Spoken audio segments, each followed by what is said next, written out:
today talk us through how Empath Doctor today will talk us through how we can actually make the most of fasting in terms of focus, in terms of concentration. So I'll call on our Empath Doctor, Dr. Bara Bishri Bakari, to start the talk. Okay. Can you hear me and see me? We can Am hear I you and see you. audible? You're audible, very audible. Yeah, beautiful. أعوذ بالله السميع العليم من الشيطان الرجيم. بسم الله الرحمن الرحيم وبنستعين. الحمد لله وكفى.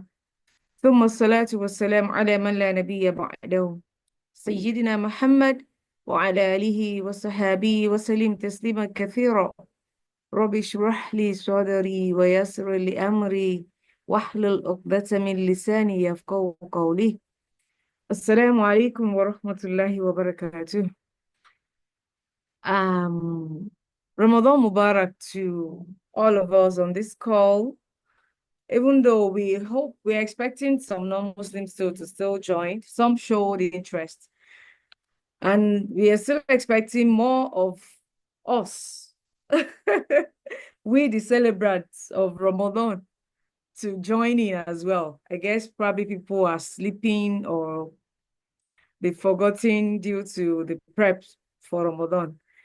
So this morning, inshallah ta'ala, just like Uraola has told us or has introduced to us, it's about signs of fasting, the impacts of fasting on our minds, on our mental states. How does it help with concentration and focus? So please, at any point in time, if you lose me, please kindly call or draw my attention. So we shall start. Well, before we start, it can be in the chat. I want one or two people to tell us what they think is or are the benefits of fasting to our mental health, especially. One or two people, especially anyone that is in the Emperor Tribe WhatsApp group. I'm sure they will be able to say one or two things. So please, one or two people to do that. What do we think could be the impacts, positive impacts of fasting on our mental states? Or you can unmute and talk just briefly for like 1, 2, 3 minutes.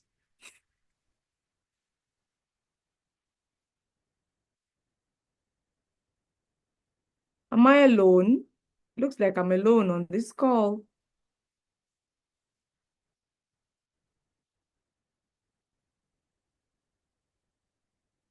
Asma, assalamu alaikum. Okay. Spiritual focus. Ubaida says spiritual focus. Oh, beautiful. Any more submission? It helps us clear our minds. Thank you, Uraola. So we'll see if this are really true. Fasting can make us calm and learn to listen to ourselves and understand our mental states. I can't agree less with Asma. Jazakumullah khairan to all that have dropped their. Wa It can alaikum also help to assalam. improve our mental clarity as well as our mood. Thank you. Thank you. I totally agree with that. Jazakallah khairan for all our posits. So yes, we shall see just more of what we can enjoy by fasting. All right, as Muslims, and even those that are doing it for no spiritual purpose. I'm sure outside Ramadan, quite a number of us to try to, what's it called? We try to drop some kg. We try to, do one or two things to stay healthy. And then part of the recommendations usually it's to fast. All right. So yes, inshallah ta'ala, we'll talk about the science. Now, when you talk about science, really, we know it's not just about me coming up with some mumbo jumbo and then coming up with things that are not evidence-based. So what we want to discuss this morning is evidence-based facts about the benefits of fasting in our lives, in our physical life, in our mental state or our mental life as well. So for us as Muslims, Ramadan has come upon us. Alhamdulillah. It's a visitor that comes once a year, and we've all been waiting for this visitor to come up, that Ya Allah, spare our lives. We've been praying, Allahumma balighna Ramadan, Allahumma balighna Ramadan, all of this time. Please, I want to know if you can see my slides. My screen, is my screen visible to all so that we could just continue? Yes, ma'am. Oh, awesome, awesome. So fasting during the month of Ramadan is actually sacred. We can't agree less. All right? It's sacred. It's something that is an obligation, just like Allah subhanahu wa ta'ala has said in Al-Quran Al-Kareem, that all you believe that He, Allah, has prescribed fasting for us. كَمَا كُتِبَ عَلَى الَّذِينَ مِنْ قَبْلِكُمْ, just like He has prescribed that to those before us. And why? Why this prescription? We will see, even in this discussion, what Allah has said. But He said it, لَعَلَّكُمْ تَتَّقُونَ, so that we can attain piety, so that we can attain Allah's consciousness, so that we can attain God's consciousness.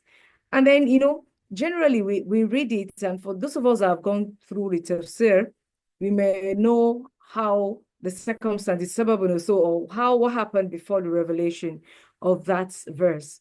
But even in science, you would see that we could actually link it, how our consciousness is really, really maintained or achieved when we fast.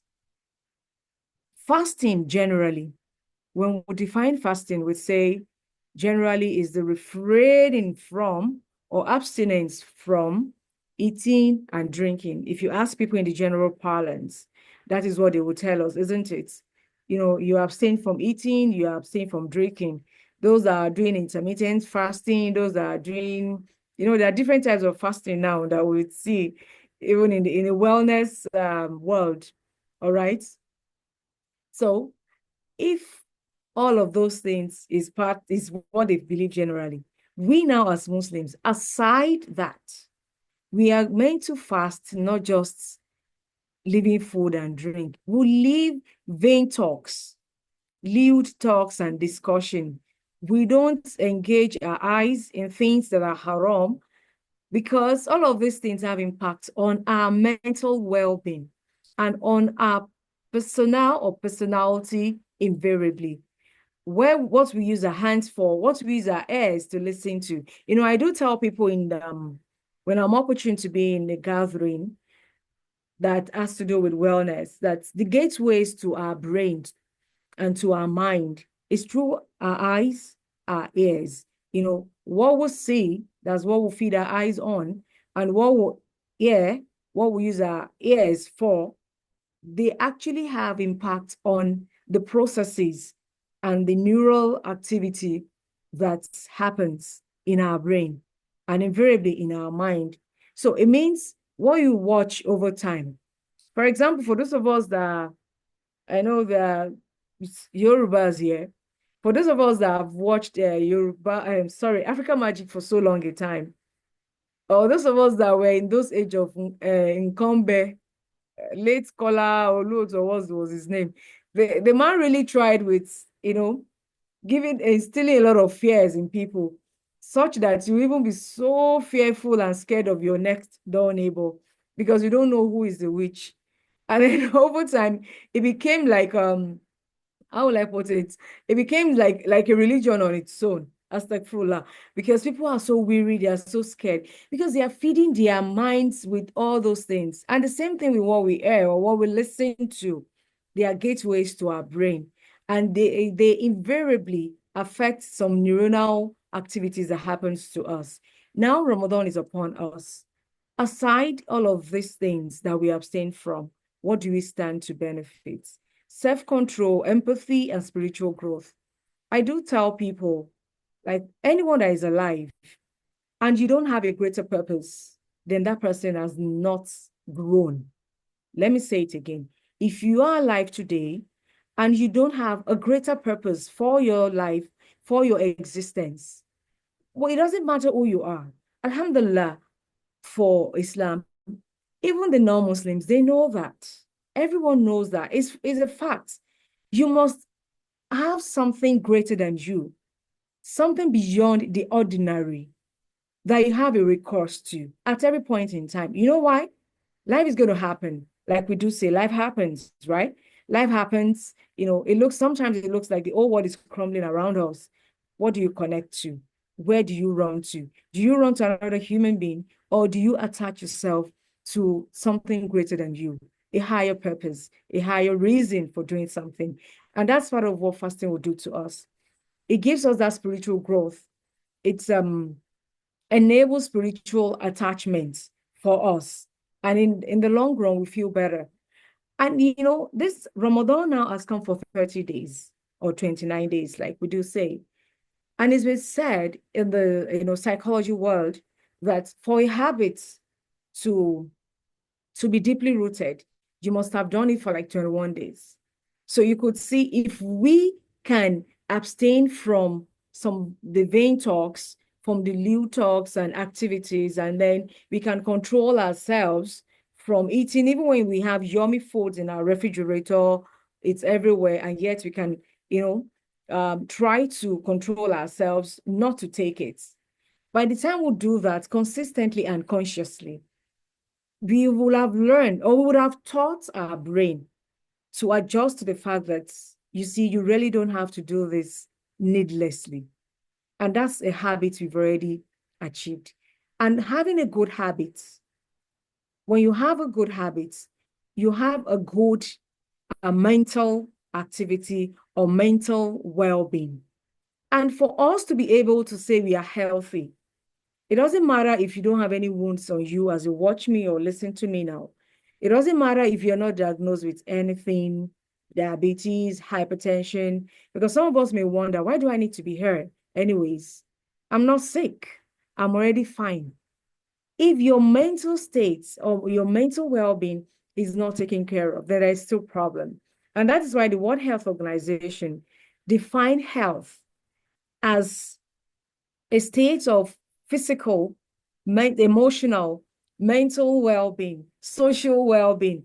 And in fact, in recent time, there had been additions to it with economical well-being. When that state, when you are in a physical, social, emotional, mental well-being, and not just mere absence of infirmity or illness, that is what you call health. So you can see if you're emotionally down, if you're mentally unstable, then you're not healthy.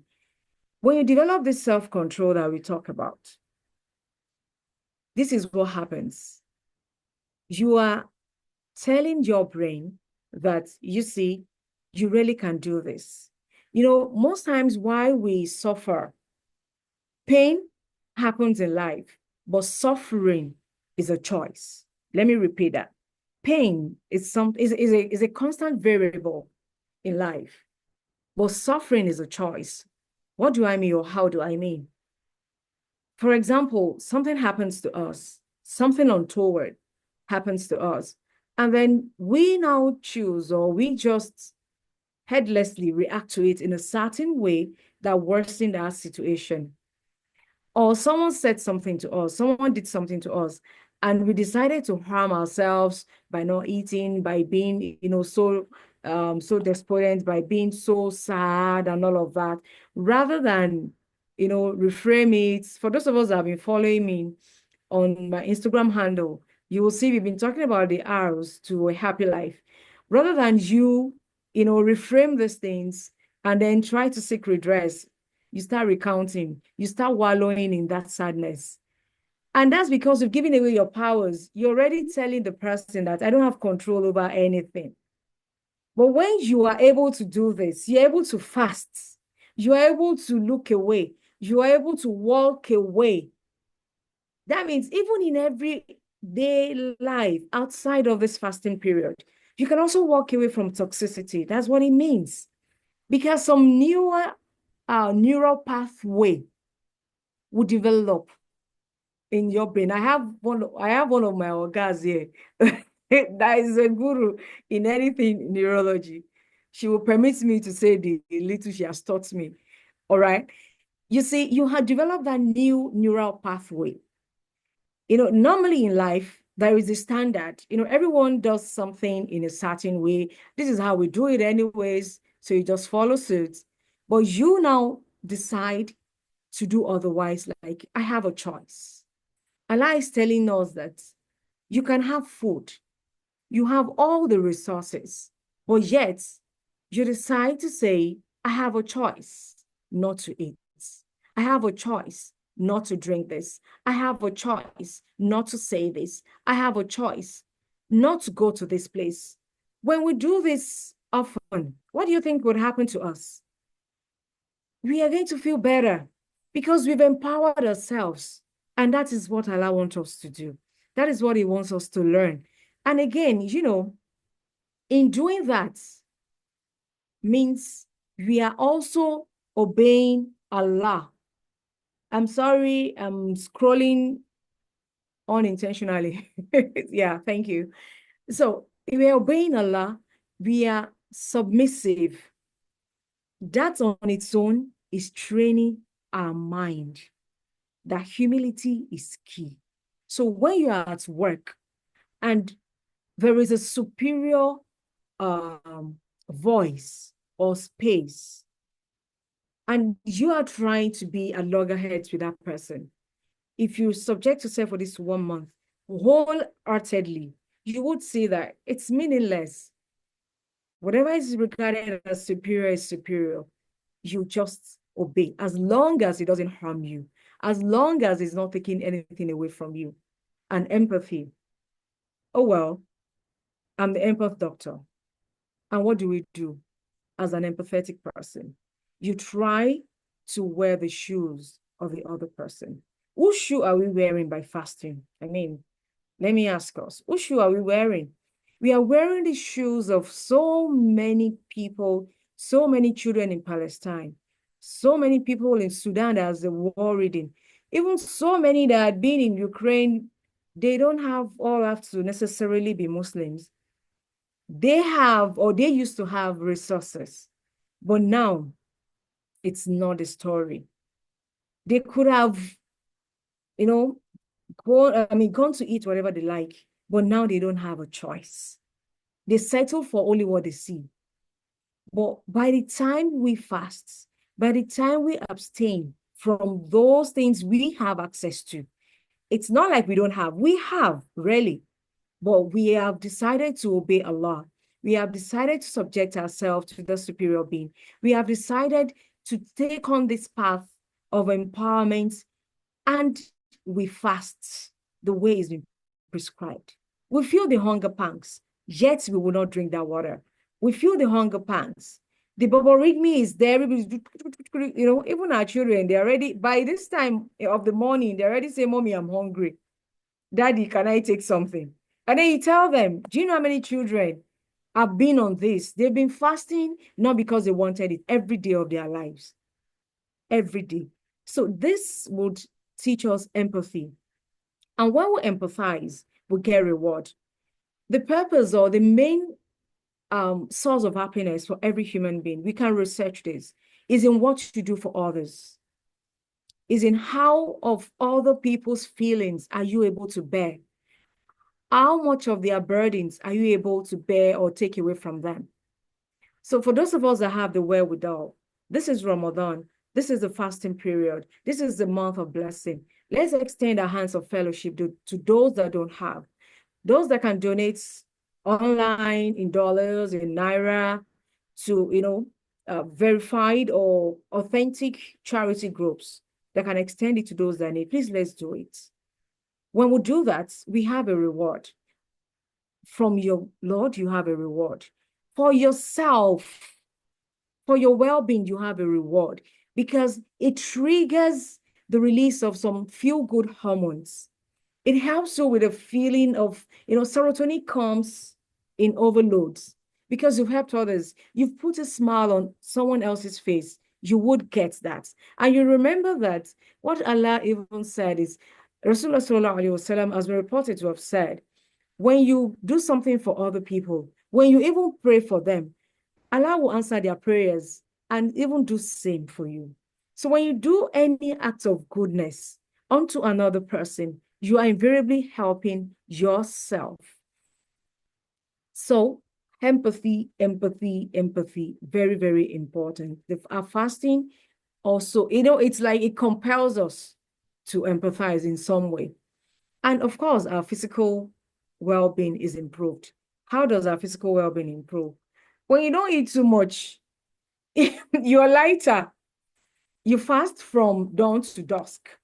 Unlike, some people eat uncountable times, if there's anything like that. Like they keep eating as much as the food is available. It could be, we have the main dish, we have asides, those snackings that we do in between our meals. But now you can't do that from dawn to dusk, and you're not going to die. Nothing would happen to you, except for those that probably have some health condition prior to now, like you have a peptic ulcer disease you've been battling with, which I expect us to have tried to attend to before Ramadan so that we can fast very well, or some other illnesses which Allah has also taken care of. That if you can't fast, if you can't do this, you will still attain Allah's consciousness, because those of us that are terminally ill, or those of us that for some reasons they can't even get to fast due to their health, due to their age, those that are already elderly, it said you should go for fidya. You're not fasting in person, but you're feeding someone, consciously feeding someone. That is fasting. That alone is going to still help you in your mental well-being, in your mental states. So what are some of the physiological changes that happens when we fast? When we talk about physiological changes, it means they are normal changes that happens. They are not pathological. Pathological is something, there's a disease state. It's a bad state. It is not a welcome state that happens in the body. But these are physiological changes. They are desired anyways. When you fast, let's even before we talk about fasting, when we eat, what happens? Each time we eat, especially our calorie intake, we just go for food, we are hungry, and whatever is available, we take it. We don't check the food types, we don't check if it's what we need per time. We just eat. It's about that is available, we eat. So we're taking a lot, most times more than what we need, in terms of the quantity, in terms of the type of food we are eating. So what does our body do? This is what I tell my patients or clients when they come. Person may be like, see, if I don't eat, this, they'll die. But you can't die. 30 days of no food, you may not die. Maybe after about 60 days, especially because if you don't get water and you are dehydrated, that may kill one faster. So I now ask them that, which work do you do? You see, most people probably work in the office, even those that are traders or, go to their markets. It's not like they expend a lot of energy.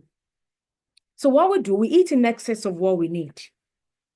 And what does our body do? Talking to myself and everyone on this call that feels I'm talking to them with this, because I know this is what we do. This is what happens most times. Our body takes just what it needs to survive. Let me state that again. Our body, the way our creator has designed it, because we are not the designer. We didn't curate this whole thing, the constellation of systems that makes us human. We are not the one that put it there.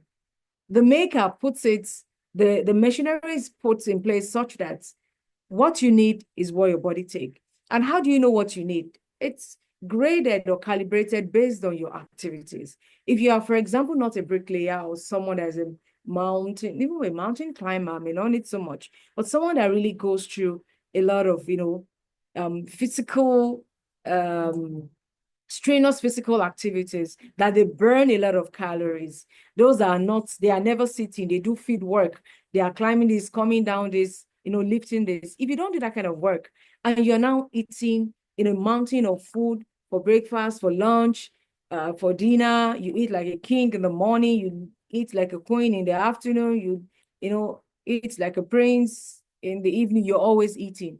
Your body will just take what it needs to survive, to keep you alert. Your brain has supply of glucose. The vital organs in your system have what they just need. Once it does that, it doesn't bother about that reserve. It goes to store it for you. And that is why you see us gathering a lot of fats. We have belly fats. We have, a lot of adipose tissue, we call it, on our thigh, everywhere. So you see us having love handles on the sides, and you see us there, you say mommy pouch for us that are women, and even those that are men, pot bellies and all of that. There's a lot of fats around what we call our viscerals, those internal organs, because we are eating in excess. But when fasting comes, and that is the more reason why, wellness experts are prescribing, intermittent fasting, or just, sometimes just stay off food for 18 hours. They just tell you to do that. This not without any spiritual or any religious purpose for that, but just for you to be fine, just for you to be healthy. Your body will be first to go into that reserve you don't ordinarily go into. We have storage. When you have your kitchen pantry always stored, you have everything, you always have it, it is never depleted. All right. You always have something to cook. You always have that reserve. So even at every point in time, that's pantry, the storage, it's filled. That is what we do to ourselves. Body uses what it needs. Today, it has stored some for us. We don't have reason to go into that reserve because we don't wait till we are starving. Except those, haven't you wondered that people that are chubby, when their countries or situation, changes in the opposite direction, and now they are incapacitated, they don't have so much resources, they start losing their body mass. You see them with lean weights now because the body is going into reserve, and it's for our good, especially if it doesn't go for too long. And that is why Allah even said it to Allah Akbar. It's prescription, no. Do that. This thing is prescribed for certain number of days. And when I was younger, and I hear our past Obasanjo, he usually engages in this Ramadan fasting. So I'll be asking that, is this man is not a Muslim, so what's his business with our fasts? I can't remember if I usually get, convincing reasons why he does that. But looking back now, I am sure the man already understands the benefit of fasting. And I later learned that he's been diagnosed diabetic for such a long time. He's been diabetic for decades now. Well, he's still alive. Or he must have found a reason or the benefits of fasting. So he does that. How much more we that are like, he prescribed it. It's like telling you, take this twice daily, do this once daily, and then you'll be fine. He prescribed this 30 days. Even if it's just this 29 to 30 days in a year, that will do. Let's do it well. It's not encouraging. I don't want to use a very strong word, but I think it's somewhat disheartening for us to go through Ramadan and go and add more kg. I know we add more kg for two reasons. Some people it's not because of the food they eat. Some people it's because of their stress level. May Allah subhanahu wa ta'ala, grant us ease. May Allah grant all of us yusra in all our activities so that we can be able to do more, in our spiritual lives. So when we eat, some go into reserve. When we fast, we have recourse to our reserves. And that is why you see the compound ones, the glycogen, that has been stored, though, it's been there in the liver. Nobody goes into it because we keep refilling. We begin to break them down so that we could still have enough glucose, we could still have enough calories to survive. Fasting pushes us to be in that survival mode, and which is beneficial. There is reduced insulin and increased fat burning. Yes, fat burning. Remember I said we have a lot of adipose tissue storage when on our normal daily life, especially for those of us that are not fast metabolizers. The fast metabolizer, there are some people, they eat the whole world, let me put it like that, and they are still just their lean weight. But some people, in fact, they're not really eating much, but they just keep struggling and battling with, weight gain. It's because of body types. And that's why you don't just eat, you eat based on your body type and based on what you need. During fasting, there is increased fat burning, and that will make us have more ketones, being produced and all of that. Those fats, you will notice now, if for those of us that wear trousers, the men, their belt hole in Ramadan, they will have to like shift it because a little around the waist has been, a little of the fat around our waistline would have been made use of, because the body now knows I have to go into alternative means of getting these calories. I can't wait on the next meal. Let me quickly go into reserve. You know why? We must survive. We need glucose. Our brain needs glucose to function. So it doesn't, that we're fasting doesn't mean we're going to short out. Yes, I will tell us, like maybe in the next few minutes, the stages of fasting we go through and how it can really impact on us. But when we go into those reserves, it helps us. There's fat burning, and there's something called autophagy. Autophagy, auto means self, like you, yourself. Phagy means, or phagus means like to swallow, to take in, to consume, to engulf, kind of. So that is the natural process of taking care of bad cells. For you and I to be human, to be a complete human being, who are we? We are componentally made up from cells. For those of us that are offered biology, we remember, from cells grow into tissues, and tissues into organs into the various systems that we have in our body, right? So that's how we are. So usually for everything in our body, we have different cells accounting for them. So there are times there's a wear and tear that happens to cells. And disease states also make some cells go bad. For, example, those that have cancers, they have some mutated cells and all that.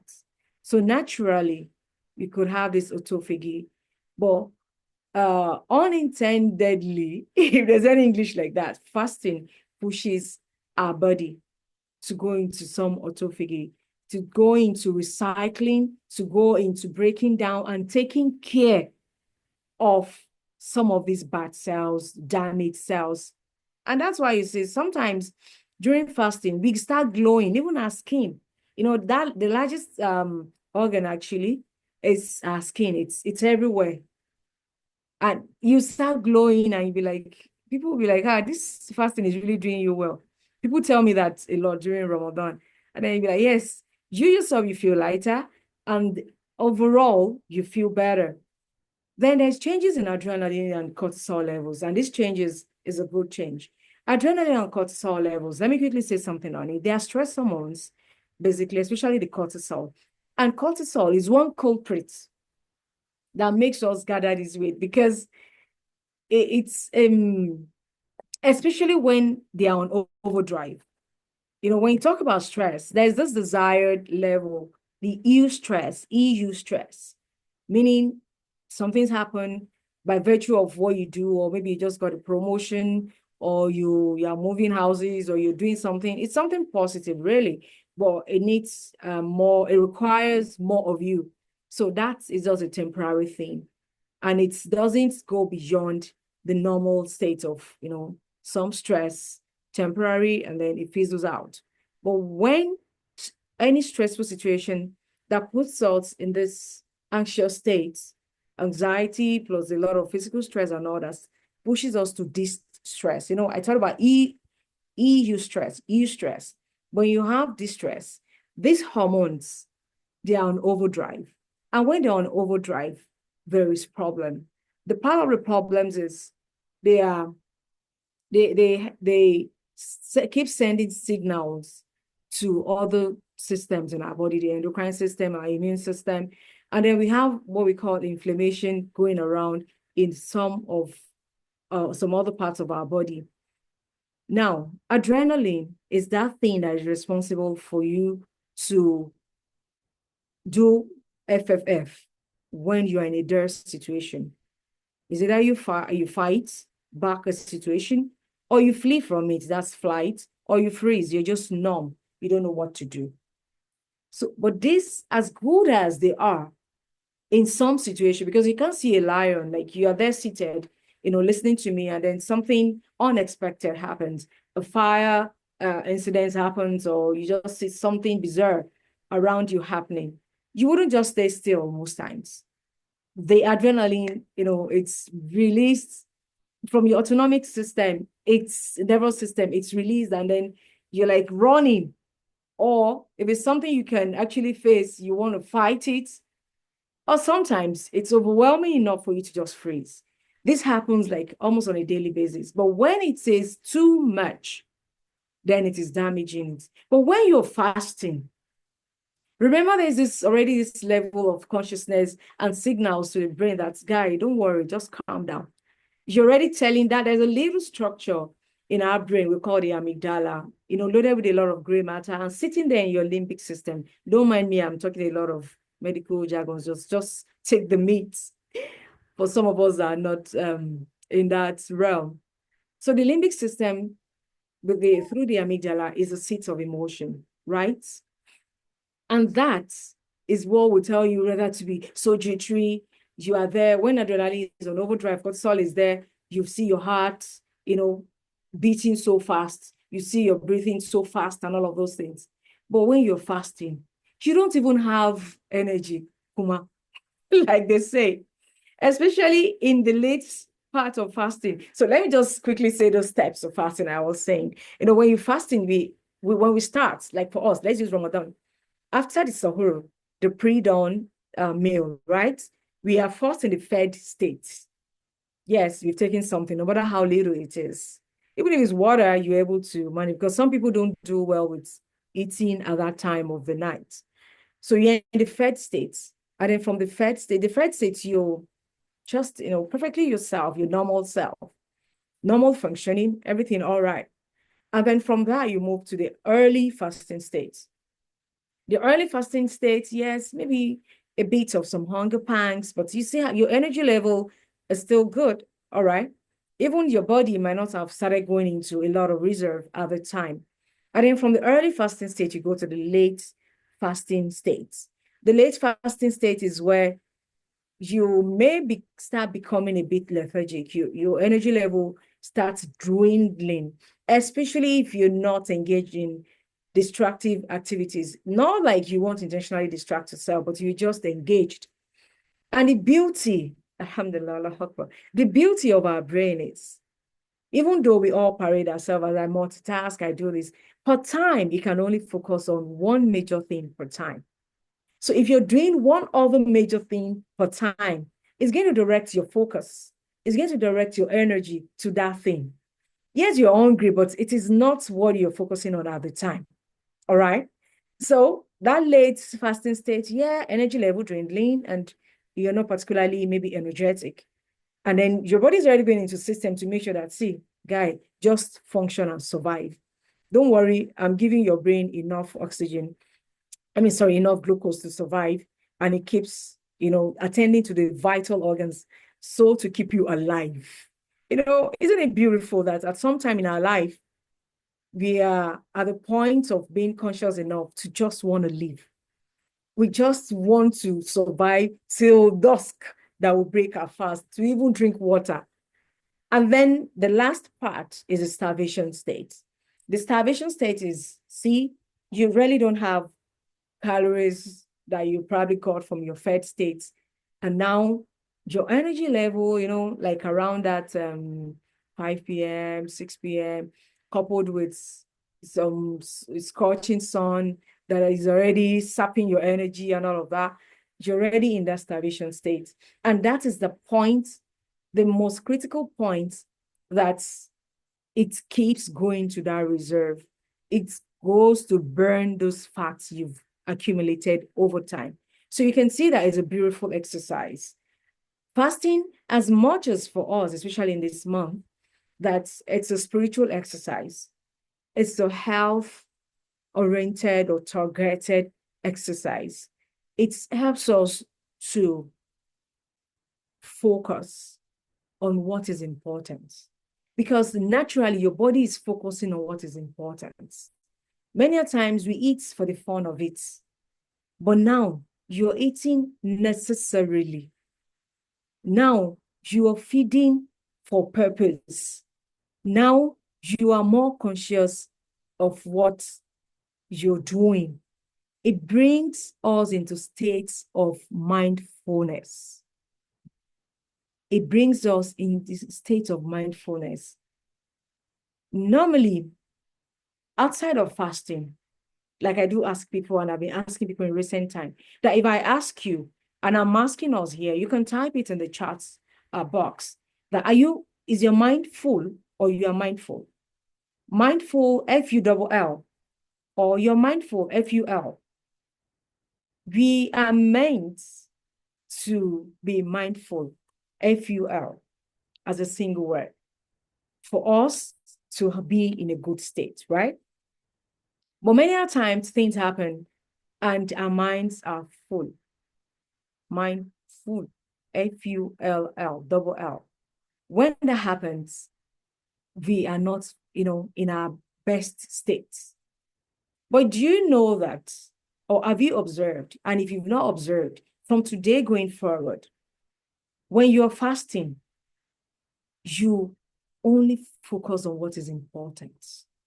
You concentrate on what is important. Isn't that phenomenal? To me, it is. You don't want to expend the little energy. And you hear people say, see, please, me, I don't even have energy for that one. And, we have this voluntary fasting that we do. I've done it. I've tried it. Times that you want to have some decorum in your life. That, see, today, I don't even want any bad energy. In order not to attract that bad energy sometimes, you just do Monday, Thursday fasting and all that. You are gentle, you are forced to just be calm, because you just want to do what is necessary. Even at work, if you don't have to climb unnecessary stairs, if you don't have to hang around some people that will just talk and make you expend all your saliva, like we say, and make your mouth dry, you will just stay in your own corner. And in that, you will do something meaningful. Is that you're meditating, you're trying to read something, you're trying to read your Quran, you're trying to, make meaningful connection, like making a phone call to people that are important to you. The brain is not wandering about. Your mind is not wandering about. It's helping you with your mental function and also your memory. You wonder, memory, what has memory got to do with this? You see, when we eat the way we eat normally, the way we've always eaten outside of fasting, all right? When we eat the way we've always eaten, we just eat. And we eat food that's loaded with, I don't say toxins because we didn't intend to consume poisons, but we just eat, we just feed on anything. And then there are a lot of radicals. I call radicals, bad guys. Just like, they said someone is a radical lawyer, someone is a radical, this is a radical activist. When you hear the word radical, even in English, they are these troublesome people. We have radicals in our system that are generated from the things we consume, from the activities we allow our system to go through. They are byproducts of our food, of some unhealthy drinks, and some disease states also potentiates this. they perpetuate these radicals in our systems. All right. So when these radicals are there, they go haywire when we don't mindfully feed, we don't mindfully engage in conscious activities that will be positively impactful to our well-being. So, but when we fast, it helps us with the release of some antioxidants by, taking care of or going into that reserve, like I said, by helping us to be conscious of what we take at the time you want to break. Except for a few people, I've seen a few people that even at the time they are breaking like this, in fact, the first thing they are ready to put in their mouth as the very first thing, bread or whatever, because they've been so accustomed to glutonic eating that anything goes. They just want to feed. Oh God. If you see people that they just want to feed, as long as they want to feed, they don't have any self-control. And these are the people that they eat in Bukateria, anywhere, they are just eating. You find them anywhere and everywhere there's food. Whether they are invited for parties, they are there, they just want to eat. People like that, look at their lives very well. They will not do well in some areas of their lives because they won't be able to put a pause to some things. They won't be able to apply a brake, B-R-A-K-E, like the braking system of a car. They won't be able to apply that in their lives because they can't just stop. All right. But when we fast, a normal person fasting, and someone that knows, especially in this month of Ramadan, that is a spiritual exercise, what you want to do is follow the dictates. And Islam is so beautiful. Rasulullah Sallallahu Alaihi Wasallam, who has been the best example for us, Allah has given him to us. He has sent him to us to exemplify everything. He gave us step-by-step guide for doing everything we want to do in our lives, including this fasting. He has told us the pre-dawn meal, sahur, is important. There's barakah in it. Beautiful. When you want to break a fast as well, is it that you start with, it's in grades. Everything in Islam is in daraja. The best is you get fresh dates. Have you ever looked at dates? I tell there's one of my children that loves dates. And he's ready to take it in their numbers. I'll be like, guy, see, slow down. Oh. Date is loaded with a lot of calories. Don't deceive yourself that, they say it's fruit, it's what? And then you just want to keep eating it. It's rich in a lot of calorie. It's rich in a lot of energy. If you've not read about it, after today, just go read about it. It said, start with fresh dates. Well, if you can't get that, then you do the dry dates. That is what we have commonly. But beautiful enough now, we have a lot of fresh dates, some mostly packaged. If you like, or if you have access to the fresh one, you go for it. If you don't have that, go for the dry dates. And in numbers, Allahu Akbar, aren't we blessed? I tell people that we suffer, which I said is a choice to suffer. We suffer because we don't follow prescription. And even in our mundane life, in the general parlance, outside of Islam, people go through some unnecessary suffering because we don't follow prescription. In Islam, no one has a reason to be headless in doing anything. You don't have a reason to. Everything is prescribed. Rasulullah Sallallahu Alaihi Wasallam has been reported to love the odd numbers. That you can eat it in 3, 1, 3, 5, all right, 7, but most times by the time you do 3, and by the time you are already training yourself with being compassionate, being empathetic with those that don't have, you don't want to sit with a bag or with a bowl of dates, dabino. You don't want to sit only you with that. And then you do that.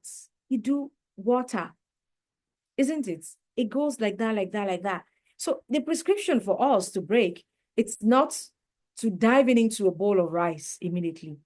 You know why? In science as well, Your intestinal lumen, they've been there, like almost, when the hunger pangs is so much. I remember when we were young, I did that thing one day, that when you want to break your fasts, don't just go and rush water.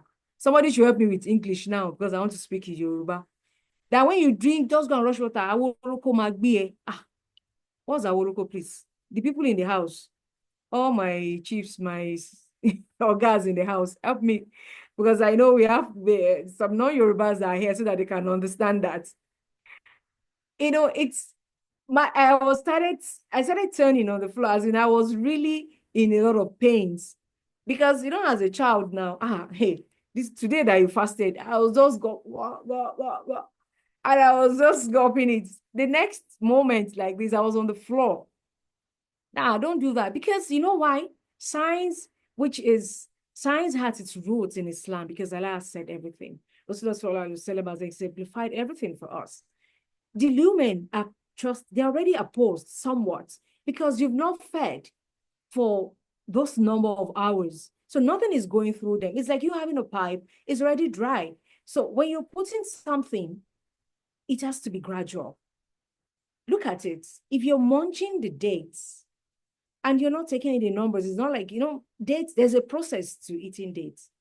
Dates has got seeds that you can't swallow. You don't want to swallow it, except it happens by mistake. You're munching it. A little of it is already seeping in through your food pipe, your esophagus. It's already wetting the lining. They were dry before. It's already wetting it. All right? So it's a gradual thing. And even when you now want to drink water, which was what I didn't do, and ran into problem, what did Rasulullah Sallallahu Alaihi Wasallam prescribe to us?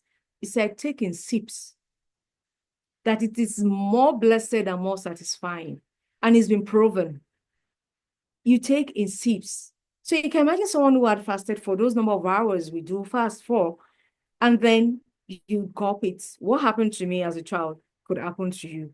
And my hand is not there. But if you follow what Rasul Sallallahu Alaihi Wasallam has prescribed, what happens? Little sips, you take a break. Little sip, you take it in 3 sips. It is more satisfying. It is just like someone that goes into a garden. If you love nature, you want to do your meditation in the garden. You want to savor all the sweet smell around. You're taking a deep breath. You're just enjoying it. You don't want to do, no. You just want to sit still. So in the same way, your body will take those small sips and enjoy it rather than putting, a cup, a tank of the fluid in. So let me go back to the memory and the mood thing. When we are fasting and we're already focusing on what is important, we are likely going to achieve more than we do on ordinary days. And one thing about us as human beings, the way our brain has been programmed is it responds to some neurochemicals. And these neurochemicals, they are activity dependent. It depends on what we do. If we engage in some exercise, physical exercise, or some meditation and all that, they give us some feel-good hormone, right? You feel good, serotonin is released, oxytocin is released. When we are in love, there's a lot of oxytocin. When the family is together, we enjoy more and all of that. So, but what happens when we now fast and we know at the end, we're able to do more, we're able to achieve more? What happens to us? We have this dopamine that is released, and then it's making us feel there's a reward for all of these things I'm doing. After all, they are not going in vain, right? That feeling alone, it's something rewarding even to our brain, and invariably it changes our mood. It changes our mood. We've achieved a lot. We've been calmer. We've been more, conscious. It really helps us with our mood. And the memory, there's something called, I put there, synaptic plasticity. It's the same thing like what we call neuroplasticity, which we've all been hearing about, especially in recent time. I'm wrapping up now. I can see some people are going out of the room. Nonetheless, would wrap up in a very short while to come. so the synaptic, what's it called? The synaptic plasticity is, it's a way of your brain trying to learn. The brain is trying to learn new pathway. It's trying to do things in a different way, because now there's really no eating at all times as you like. You're not taking what you shouldn't take. You're more conscious. So the synapses, that's like the junction or the joining of one, how will I put it, neurons to another. It allows the brain to adapt to new information. And this adaptation that happens is key to brain development, learning, and memory. In the hippocampus, yes, the memory is seated there. All of these things, the good things that happens in our brain, they are accentuated, they are increased. There is more of it when we do, all of these things. And then we fast and do the much we can. I've already said it helps us with producing antioxidants. Antioxidants are the things that will mop up the bad guys that ravages our system or ravage our system on ordinary days. Fasting reduces brain fog. Like I said, you focus on what is important. So focusing on what is important invariably means you're not having a whole gamut of things to do per time or to think about per time, and then hence having brain fogs. You are doing targeted things. Your brain is conserving its energy, its resources to only those things that are important to them. Now, good mood, I've said about it. What happens? Your sense of general well-being is increased. There are this, I've talked about all of these things, and it reduces symptoms of depression. How? Especially in this month of Ramadan. For those of us that will do it well, invite family and friends or go over to a family or our friends to have iftar with them, to dine with them, to go for tafsir outside. Those social interaction as well takes us from that zone of being with ourselves, by ourselves, and of interacting more and stepping out to our real awesomeness. And all of the science that we talked about, the interplay of these neurochemicals, the interplay of the signals our brain is receiving that reasons to worry, just focus on survival. That houses you can be fine. The interplay of into our general well-being. It's what helps us to have good focus, is what helps us to be able to, maximize these benefits. I don't want to leave us today. I know our time is fast spent, but I don't want to leave us today without telling us or giving us tips, practical tips about what to do in Ramadan for us to be in that state of achieving good moods, positive vibes, focus, and concentration. And you wonder, how do I stay hydrated when I have to fast from dawn to dusk? Those times that we feed, that pre-dawn meals or suhoor at the time of iftar, rather than fill ourselves with a lot of food, please, let's get well. And then all of you that are still on this call, we can do plain water or we can do infused water. If my slides, you can see is an infused water I wish to even break my fast with today. It's lemon, is infused, infused water, and you can see some eyes. So this is really, really going to be like, having a beautiful lemonade. And then you eat nutrient-dense foods, please. I can't overemphasize some of our activities or some of the things we had eaten over the time before now that are pro-inflammatory. There are things that make us sick and we don't know. There are things that are reduce our immunity and we didn't know. Now that we are fasting and we are taking the right choice or the right type of food in the right amount, they are nutrient dense. They are not just junks. When we do that, it's going to produce the antioxidants I've been talking about. They are going to be anti-inflammatory. So they're going to keep us safe, right? So what do I mean by nutrient-dense foods? These are food that are rich in vitamins and minerals. They are lean proteins. They have the healthy fats and not just anyhow fats. And these are usually plant-based. All right. So we are talking about we taking meals rich in, certain group of food like complex carbohydrates. If you're going to take carbohydrates, don't take the refined ones. Don't take the already packaged ones, the already processed ones. If you're going to eat rice, if you have all grains, preferably all grains, you want to take some oats, avocado, even though I'm still learning to eat it, but it's very good. I'll make sure I break that jinx. You want to take some broccoli, very rich. It's also densely packed with some minerals. So you want to look at the categories of food or your choices of food. Sweet potatoes, you can always, put these things, match them together to make delicacies for ourselves. And I've already said this, mindfulness and meditation. Already fasting makes us to be mindful of what we do, what we eat, what we say, what we watch, what we hear or listen to. Let's not forget good sleep. That sleep is one thing that replenishes us. Our creator has put it there for us so that we can get refuel. You get to refuel. It's like we going to the pump or station or the filling stations to get our fuel refilled. So that is what sleep does for us. So we shouldn't keep late. When we keep late, we are not helping our brains. It has been working, it's been working. Even when we're sleeping, there's still some activities going on in the brain. But when we turn down or retire to bed, the activities won't be those as much as we can, especially for those of us that are being used to some activities, some exercise. Fasting doesn't,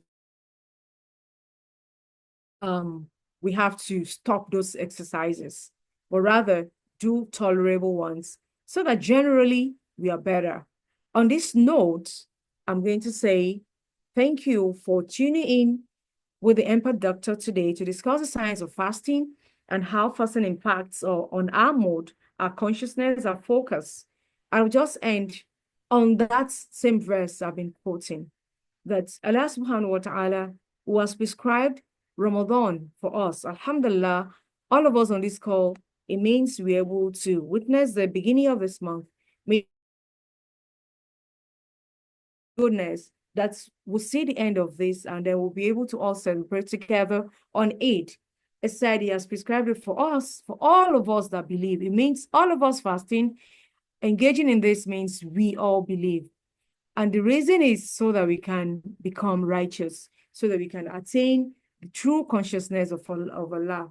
I pray that all that we've said today have been beneficial to those that started with us, that had to leave, and those that still remain on the call. I pray that it's beneficial to us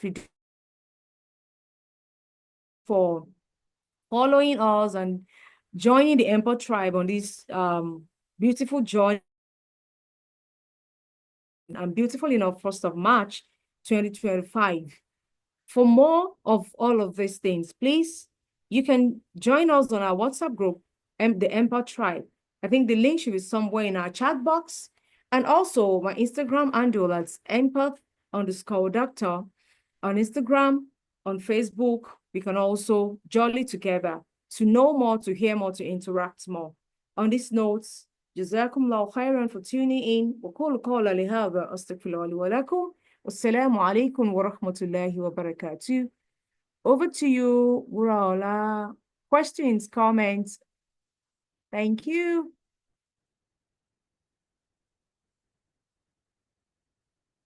Am I alone? Looks like I'm alone. Am I alone? Oh.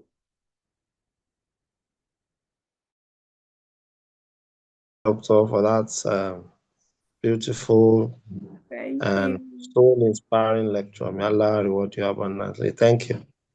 Me. Thank you. Thank you, sir. Thanks for joining in.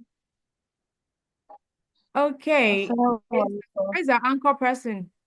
All right, Jazakumullah khairan for the lecture. Alaikum salam. Thank you for joining in. Thank you. I hope and pray it's beneficial. Thank you. Okay, I can see my chief. Please, Dr. Aminat Bakari, can you bless us? Mariam Sadiq is here. Asma Yusuf, thank you. Shakira, Sister Masura is here. Why is our anchor person? It's like they left us to our fates. So we'll anchor ourselves. So please, any clarification, any comments, any additions in the next 1, 2, 3 minutes before we call it a day on this fasting day, before we get into the late fasting phase. Aziza, any announcement for us?